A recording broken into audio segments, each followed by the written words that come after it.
Today's Toy Spot, we are having a look at the Toybiz Marvel Legends Series 8 Doc Ock.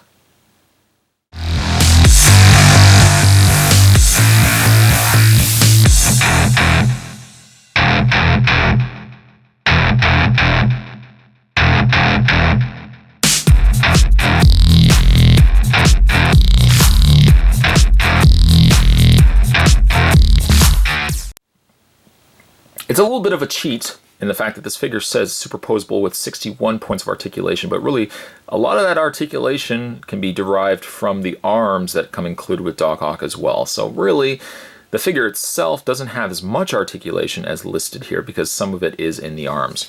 What's going on with the packaging here? I don't know what's going on with Doc Ock. Despite this being a phenomenal looking figure, and I can't wait to get him out of packaging, yeah, his legs are just all over the place.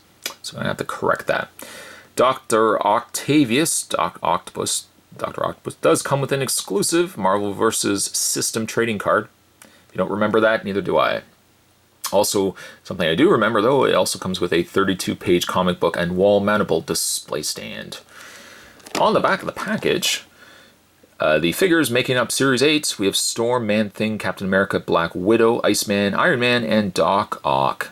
The read-up: once he was Otto Octavius, a brilliant and respected nuclear physicist, Octavius designed and constructed a set of highly advanced robotic arms to assist him with his research. Now able to manipulate radioactive substances from a safe distance, Octavius was dubbed Doctor Octopus by his co-workers.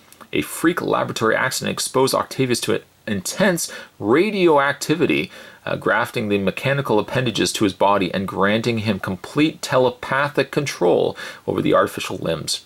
The mishap also altered Octavius' mind, transforming him into a criminally insane megalomaniac. There's a word that we don't use nearly enough in today's society: a megalomaniac.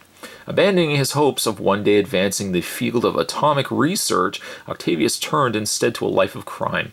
Possessed with incalculable power, the formerly timid scientist came to see himself as the most dangerous man alive.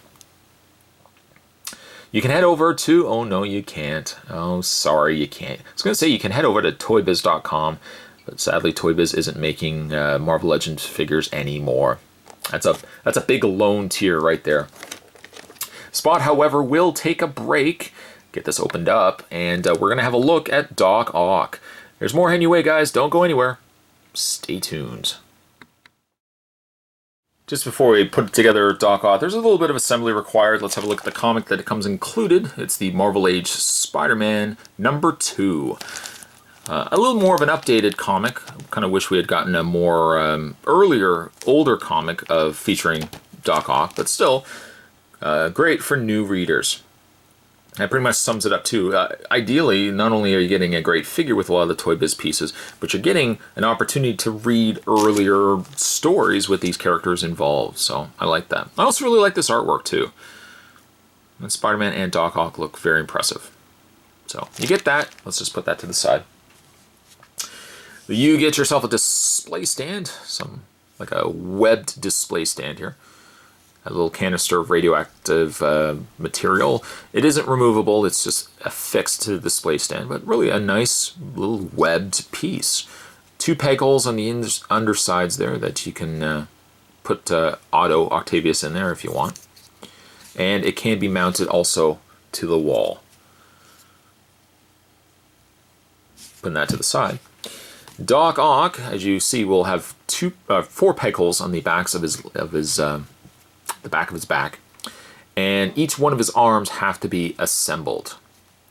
And I don't know, you know what, if we're following, if we're following the logic of, I think they are all the same arms. Okay, so what you're going to do is just take the arms and just peg them in to Otto Octavius's back.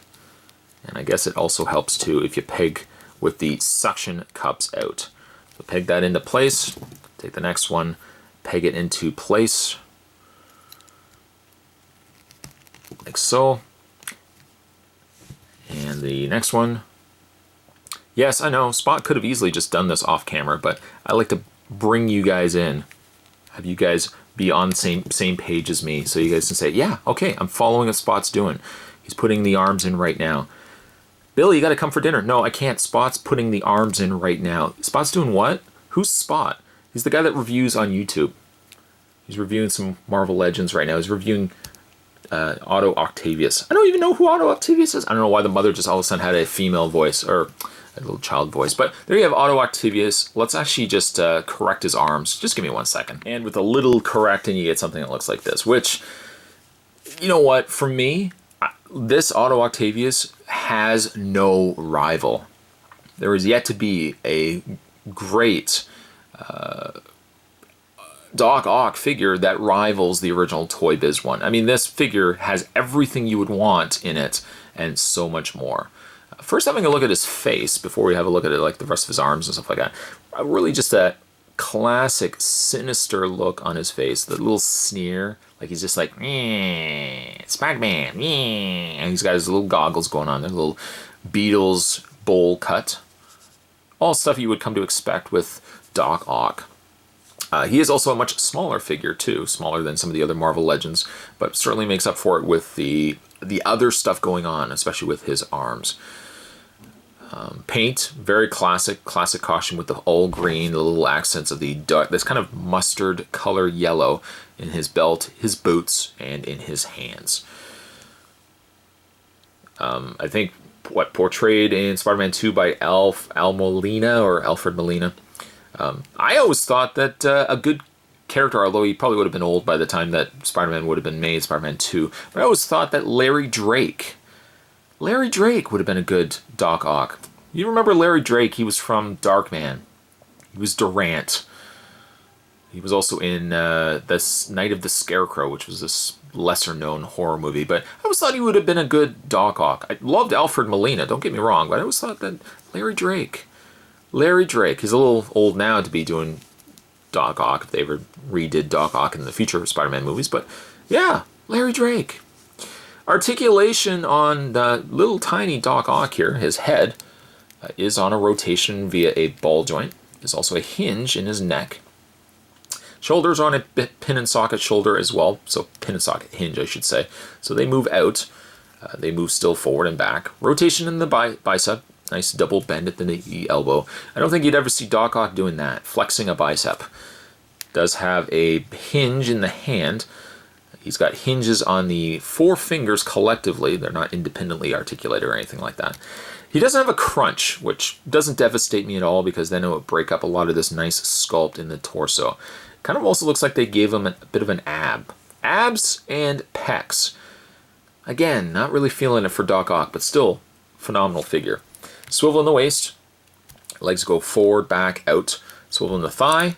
Nice double bend at the knee. Swivel in the foot, the boots, I should say, right at the boot there area.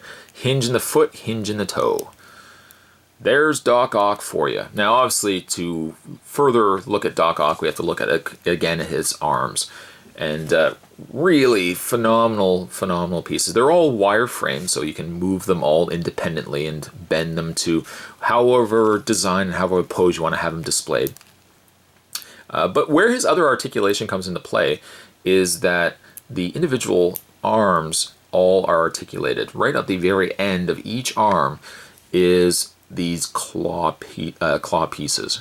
So it looks like, I'm just going to double check here, there is a swivel in the individual claw, which I didn't realize right away. But then the individual claw pieces hinge, there's a hinge right there, and then there's a hinge at the second joint as well. So that would be 1, 2, 3 points, and then you've got that again on the additional hands. So really that's how you get the extra articulation listed for Doc Ock. It's not really so much he has extra articulation in the body, this body, but the extra arms add the extra articulation. They did, and I think this one was first, they did give us another Doc Ock, and Spot's never going to review that figure again because horrendous figure. I think he was packaged in the, Sinister 6-pack, and he came with a lab coat. He was really a disappointment. This figure is far from being a disappointment. In fact, this could be one of my favorite Marvel Legends of all time. There's everything done right with this figure. You think to yourself, well, he should have wire-framed arms. He has that. He should look a lot like he does in the comics. He does. You know, he's just a perfectly well-rounded figure. If you have a list, and my list of Marvel Legends isn't a long list, but if you had a list of Marvel Legends to pick up, Doc Ock should definitely be on that list. He could easily, again, make probably my top 5 favorite Marvel Legends of all time. Still stacks up today, and like they say in that Highlander song, no one can be his equal.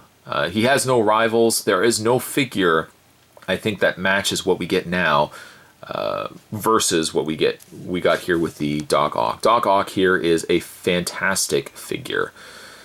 For that reason, you know what? I'm going to give him a 9. A 9 for, surprisingly, a figure that's over 10 years old. A 9 for Doc Ock. If you see him, and you can get him for a good price, eBay sometimes is a little more expensive for some of these older Marvel Legends, but if you can find him, definitely do yourself a favor and pick him up. Today's Toy Spot, we're having a look at the Marvel Legends from Toybiz, the Marvel Legends Doc Ock. Thanks for watching, guys, and stay tuned. Spot's going to have more videos heading your way, more Marvel Legend videos heading your way as well. Thanks for watching. See you next time.